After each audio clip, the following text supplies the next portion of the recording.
Mood swings ഇത് ഇപ്പോൾ ഒരു ഓവർ യൂസ്ഡ് വേർഡാണല്ലേ. പക്ഷേ വളരെ സന്തോഷത്തോടെ വർത്തമാനം പറഞ്ഞിരിക്കുമ്പോൾ പെട്ടെന്ന് സങ്കടത്തിൻ്റെ പടുകുഴിയിലേക്ക് എടുത്തിടപ്പെടുന്നത് അത്ര സുഖമുള്ള കാര്യമല്ല. പെട്ടെന്ന് കാരണമറിയാതെ കടന്നു വരുന്ന സങ്കടങ്ങളും എന്തുപറ്റി എന്ന ചോദ്യത്തിന് കൃത്യമായ ഒരു മറുപടി ഇല്ലാതിരിക്കുന്നതും കുറച്ചേറെ ബുദ്ധിമുട്ടാണ്.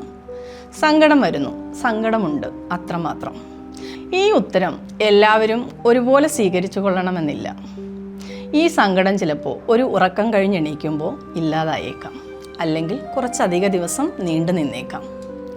സങ്കടം മാത്രമല്ല, ദേഷ്യവും ഭയവും പ്രണയവും വിഷാദവും സൗഹൃദവും ഒക്കെ ഇങ്ങനെ മാറി മാറി വന്ന് സ്വയം കണ്ടെത്താനാവാതെ വിഷമിക്കുന്ന മനുഷ്യരുണ്ട്. യാത്രക്കിടയിലോ സോഷ്യൽ മീഡിയയിലോ കണ്ട ഒരു ചെറിയ ചിത്രം മതിയാകും അവരെ ചിലപ്പോൾ സന്തോഷിപ്പിക്കാൻ.